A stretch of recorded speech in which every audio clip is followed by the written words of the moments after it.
sabi ni Tatay RL. Boss, pasalan po.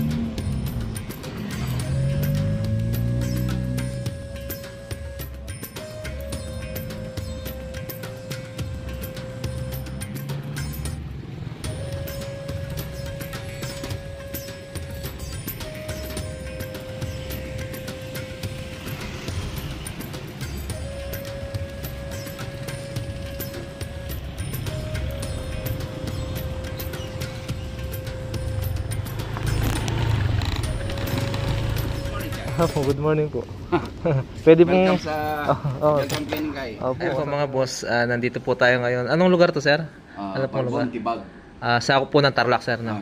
Okay, Barbuntibag po sa Tarlac City po. Nandito na naman tayo sa araw ng Sabado, yung schedule po natin itong. Pero yung mga may nakikita po ba kayong, sir, na mga pinagbihisan or ano? Hindi nyo po ba naitabi yun, sir? Yung ano, yung Nung una sinampay ko pa parang display ko, kaso naghiwalay na sa hangin. Wala po kayong video or picture, sir, para mapag-aralan natin kung anong klaseng ahas siya? Actually, may picture kami, yung ilan lang, ahas, yung mismong ahas. Pero May picture po kayo, sir, para malaman po natin kung anong klaseng ahas siya. Wala, natapon na Po. May ilan lang. Sayang, yung malaki hindi ko na naano nun pero yung mga, yung bago lang, bago na nahuli, yun ang na-save ko. Kaya Para po makita natin kung anong klaseng ahas siya, kung cobra ba or saan niyo po nakita yan, sir? Dito na, nung paglabas Dito na po mismo? kasama ko. Medyo tumawid po siya ganyan. Galing doon. Galing doon. Hindi ko alam kung sa kabilang basta natin doon sa loob. May video siya. Pinagmasdan ko ang paligid at tumungaw ako sa kabila at nang makita ko ay nakapaikot pala ito sa sapa. Sa ganitong sitwasyon o lugar ay hindi malayong magkaroon ng ahas dito o manirahan o dumaan dito sa kanilang lugar. Ang lawak at open area ang lugar, kaya hindi ko masasabi na mauubos o makukuha ko lahat ng ahas dito. Sabihin na nating makukuha ko lahat ng ahas, pero hindi ko masasabi na wala ng ahas dito. Meron at meron pa rin dadaan at dadalaw sa lugar na to. Kaya ang ginawa ko, naisip kong paraan ay mag-iwan tayo sa kanila ng snake repellent na pinamamahagi natin sa lahat ng ating mga kababayan. Dito, hindi pwedeng walang ahas dito. Pero check natin, hanapin ko yung lungga.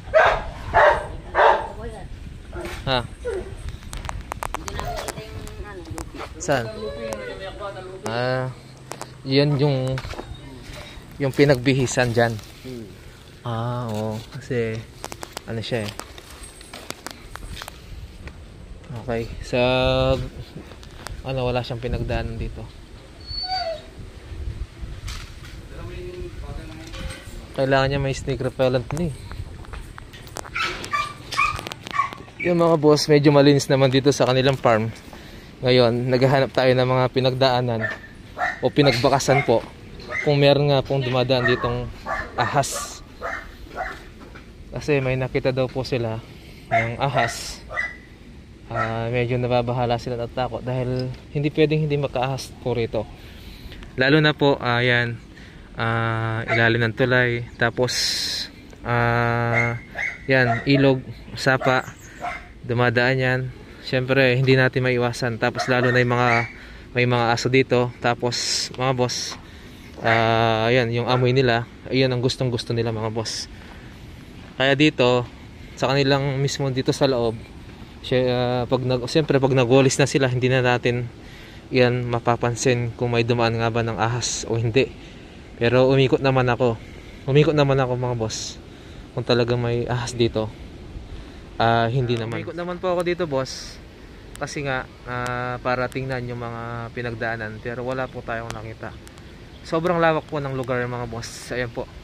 Sobrang lawak po ng lugar. Talagang ano siya. Talagang bukid siya. Napakalawak na bukid. Tapos sa paligid niya, nakapaikot siya ng sapa or ilog. Siya ay nakapaikot dito. Kaya hindi gagawin na lang natin ang lahat mga boss. Iikot na lang po ako, ikutan ko hanggang sa makita natin kung sakali ang ahas na sinasabi nila dito, kung meron man. At syempre hindi yan palalampasin ni Boss Pete. Magbibigay tayo ng libre po ng snake repellent po. Magbibigay po tayo. Hindi po matitis ni Boss Pete yan.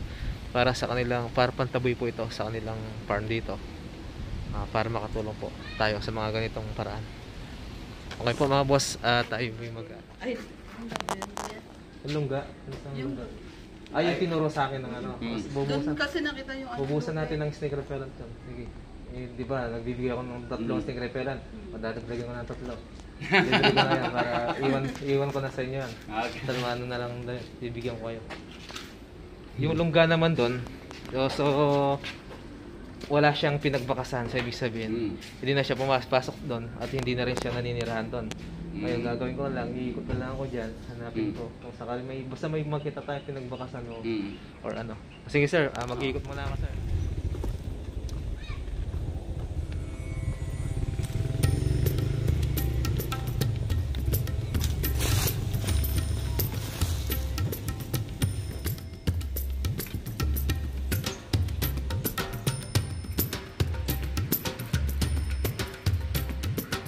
Kung nakikita nyo po, hanggang doon, yan, iikutin po natin yan hanggang dyan, hanggang dito kung saan man ang pwedeng dito at kung saan tayo pwedeng kasya rito. Medyo madulas lang yung ano, dinadaanan.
sa susi ko rin ay mawala.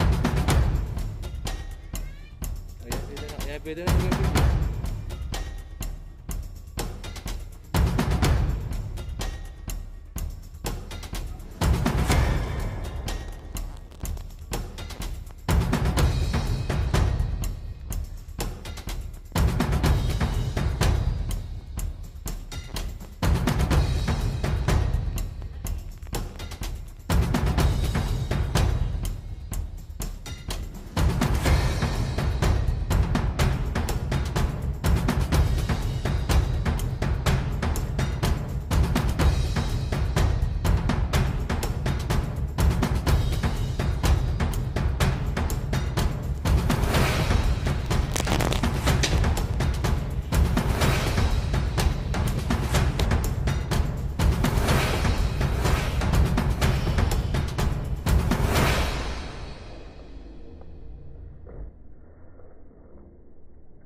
Penyul dong kayak mungkin.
Ba may glupi? Nakata pala kang bisina.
Sobra. Taba na oh. Okay ah.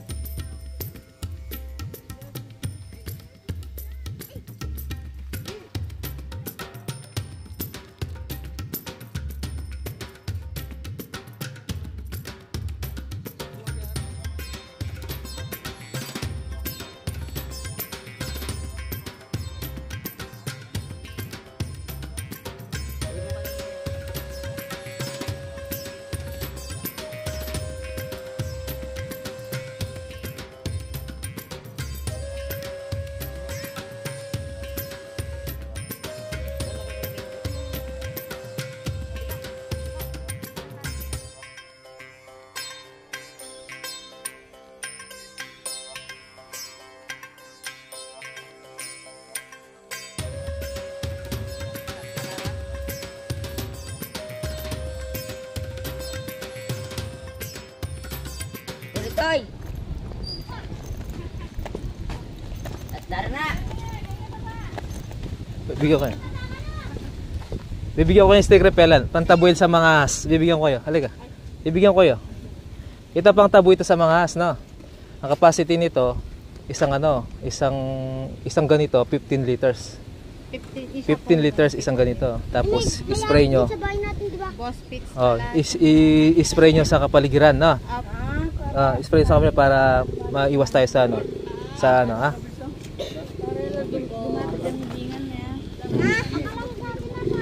Ay, hindi siya nakakalason. Sir, sa loob ng bahay, pwede yan? Pwede po, safety po siya sa mga bata, hindi siya nakakalason. Huwag lang inumin. Ito si Kuya. Si Kuya. Para po bigyan ko yung sticker po. Sticker, mga bata, sticker. Sticker. Manghuli pa ako. Pagkan mo yung sticker, wili kaya katang kanakong motor pag maragul daw, Brad. Opo. Okay, bibigyan ko kayo ng sticker. Hindi pa tayo tapos, maghanap pa tayo. Malamit na magay.